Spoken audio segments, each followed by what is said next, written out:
கோபுரம் போல் உயர்ந்த மனம் குமராவும் அன்பு மனம். கோபுரம் போல் உயர்ந்த மனம் குமராவும் அன்பு மனம். பார் முழுதும் ஒரு வீடாய் பார்க்கும் மனம். வந்து பணிபவரை உம்முறவாய் சேர்க்கும் மனம், சேர்க்கும் மனம். கோபுரம் போல் உயர்ந்த மனம் குமராவும் அன்பு மனம்.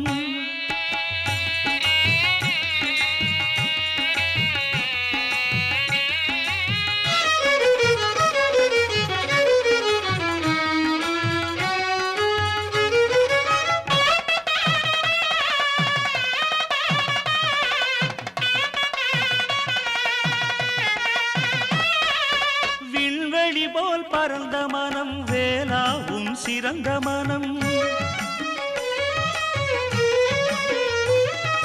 விண்வெளி போல் பரந்த மனம் வேலாவும் சிறந்த மனம். இன்னொன்று ஈடில்லா அரிய மனம். வரும் எல்லாருக்கும் பொதுவான பெரிய மனம், பெரிய மனம்.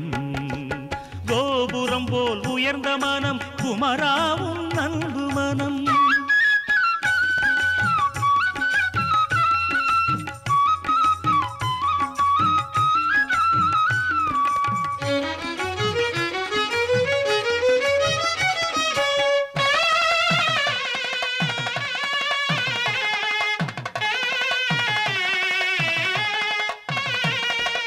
கடல் போலே ஆழ்ந்த மனம் கந்தாவும் தெளிந்த மனம்.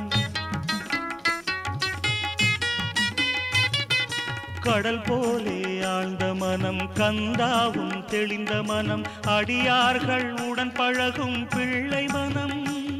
இங்கு அனைவரையும் கரை சேர்க்கும் நல்ல மனம், நல்ல மனம். கோபுரம் போல் உயர்ந்த மனம் குமராவும் அன்பு மனம். இப்போ முருகப்பெருமானினுடைய அலங்காரத்தை பார்த்த கண்கள் இடம்புரி விநாயகர் எப்படி வந்துச்சு? இடம்புரி விநாயகர் தான் முருகப்பெருமானுக்கு திருமணம் செய்து வைத்தார். யானையாக மாறி அந்த மாதிரிலாம் ஏற்பாடு பண்ணி கொடுத்தது இடம்புரி விநாயகர். வலம்புரி விநாயகர் எப்படி வந்துச்சு அப்படின்னு கேட்டிங்கன்னா, ஞான பலம் வேண்டி நின்ற முகம். முருகப்பெருமான் வந்து உலகத்தை சுற்றிட்டு வரன்னு சொல்லும்போது இவர் வலம் வந்து தன்னுடைய தாய் தந்தையரிடம் பலத்தை பெற்றுக்கொண்டார். யாருக்கெல்லாம் ஞானம் கல்வி, இப்போ எல்லோரும் என்ட்ரன்ஸ் எக்ஸாம்லாம் எழுதிட்டு இருப்போம், எனக்கு கண்டிப்பாக டாக்டர் சீட் வேணும், அது வேணும், இது வேணும், அந்த மாதிரிலாம் இருக்கும் பொழுது குறிப்பாக திருவோண நட்சத்திரக்காரர்கள் வெள்ளருக்கு விநாயகர் அந்த மாதிரி வணங்கினா கண்டிப்பாக அவங்க வாழ்க்கையில் நினைச்சது கிடைக்கக்கூடிய ஒரு மகாபாக்கியம் வரும். இந்த மாதிரி ஒவ்வொரு நட்சத்திரக்காரர்களுக்கும் ஒவ்வொரு சமித்து இருக்குங்க.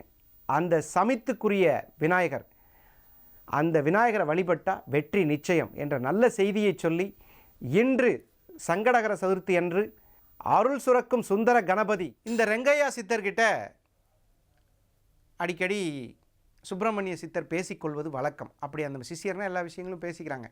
அப்படி சொல்லும் பொழுது அவர் சொல்லியிருக்காரு, நான் வந்து சுப்பிரமணிய சித்தர் அப்படிங்கிறது என்னுடைய பெயர், ஆனால் உண்மையாக நான் தான் சுப்பிரமணிய கடவுள் அப்படிங்கிற விஷயத்தை புரிய வைக்கிற மாதிரி ஒரு சம்பவம் நகர்த்தி காட்டியிருக்கிறார். கோபுரம் போல் உயர்ந்த மனம் குமரா உன் அன்பு மனம். அந்த மாதிரி வந்து சுப்பிரமணியர் வந்து அவ்வளோ அற்புதமான தெய்வங்க. நீங்கள் அழகாக சஷ்டியில் கும்பிட ஆரம்பிச்சிங்கன்னா சுப்பிரமணியர் உங்களுக்கு ரொம்ப அருள் பாலிக்க ஆரம்பிச்சிருவார்.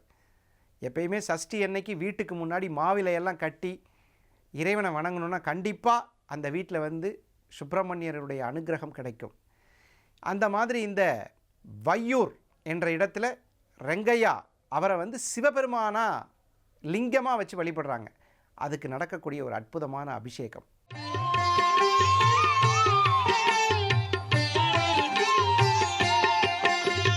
நமோ தேவாதி தேவாய திரிநேத்ராய மகாத்மனே ரக்த பிங்கள நேத்ராய ஜடாமகுடதாரிணி.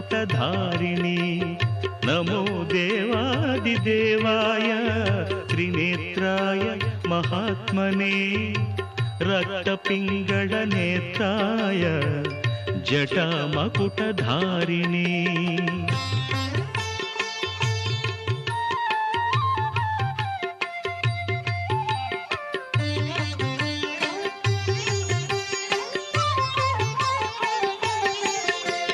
भूतवेत भूतवेताळजुष्टाय महाभोगोपवीतिने भूतवेताळजुष्टाय महाभोगोपवीतिने भीमाट्टहासवक्त्राय कपर्दिस्थाणवे नमः नमो देवादिदेवाय त्रिनेत्राय महात्मने रक्तपिङ्गळनेत्राय जटामकुटधारिणे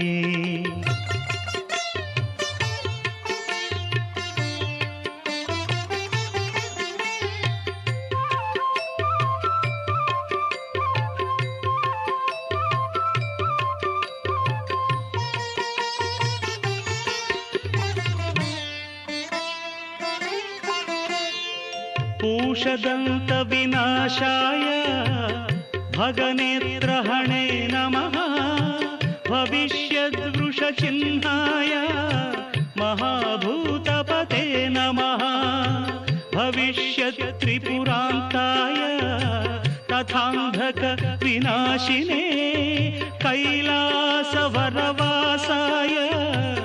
करिकृत्तिनिवासिने विकराळोर्ध्वकेशाय भैरवाय नमो नमः विकराळोर्ध्वकेशाय भैरवाय नमो नमः अग्निज्वालाकराळाय शशिमौळिधृते नमः. இப்போ அந்த சுப்பிரமணியர் குரு சொன்ன இடத்துல தான் இவர் கோவில் கட்டியிருக்கார். அந்த சுப்பிரமணியர் கோயிலை கட்டியிருக்கார். குரு சொன்னது கண்டிப்பாக நடக்குங்க. குரு சொன்னால் அது நடக்கும். குருவுக்கு மிஞ்சின பலனே கிடையாதுங்க. எப்பயுமே குரு சிஷ்ய பாவகம்ங்கிறது ரொம்ப ரொம்ப முக்கியம். நல்ல குரு கிடைக்கிறதுக்கு ரொம்ப புண்ணியம் பண்ணியிருக்கணும். அது பெரிய விஷயம். அந்த மாதிரி இந்த ரெங்கையா சித்தர் அவருக்கு சுப்பிரமணியரே என்ன ஒரு புண்ணியம் பாருங்கள். முருகப்பெருமானே குருவாக உட்கார்றதுன்னா, முருகப்பெருமான் நமக்கு தெரிஞ்ச வரைக்கும் இது வரைக்கும் அகத்திய பெருமானுக்கு ஜோதிடத்தை கற்றுக் கொடுத்தாருன்னு படிச்சிருக்கோம். இங்கே முருகன் இந்த மாதிரி சொல்லி கொடுத்துருக்காரு. அந்த மாதிரி பார்க்குற வகையில் நானே உனக்கு குழந்தையாக வருவேன் அப்படின்னு சொல்லியிருக்காரு. அப்போ வரும்பொழுது அந்த குழந்தைக்கு இதெல்லாம் பார்க்கும் பொழுது அவர் கட்டின கோயிலை அதே இடத்துல அருள்மிகு சுப்பிரமணிய சுவாமியினுடைய அருளாலும் சுப்பிரமணியர் என்ற குருவின் திருவருளாலும் குருவருளும் திருவருளும் கூட்டி வைக்கும் அப்படின்னு சொல்கிறாங்க. அந்த மாதிரி இருக்கக்கூடிய ஒரு அற்புதமான இடத்துல அருள்மிகு ரெங்கையா சுவாமி ஜீவசமாதி ஆயிருக்கார். அந்த ஜீவசமாதியானதனுடைய அபிஷேகத்தை இப்போ பார்த்தோம். இப்போது அந்த ரெங்கையா சுவாமி எழுந்தருளி இருக்கக்கூடிய அந்த இடத்துல அந்த லிங்கத்துக்கு நடக்கும் ஒரு அலங்காரம். गंगातरंग रमणीय जटाकलापं गौरी निरंतर विभूषित वामभागं नारायण प्रिय मनंग मदापहारं वाराणसीपुरपतिं भज विश्वनाथं वाचामगोचरमनेक गुणस्वरूपं वागीश विष्णुसुरसेवित पादपीठं वामेन विग्रहवरेण्य कळत्रवन्तं वाराणसीपुरपतिं भज विश्वनाथं भूताधिपं भुजगभूषणभूषिताङ्गं व्याघ्राजिनाम्बरधरं जटिलं त्रिनेत्रं पाशाङ्कुशाभयवरप्रदशूलपाणिं वाराणसीपुरपतिं भज विश्वनाथं सीतां सुशोभितकिरीटविराजमानं फालेक्षणानलविशोषितपञ्चबाणं नागाधिपारचितभासुरकर्णपूरं वाराणसीपुरपतिं भज विश्वनाथं.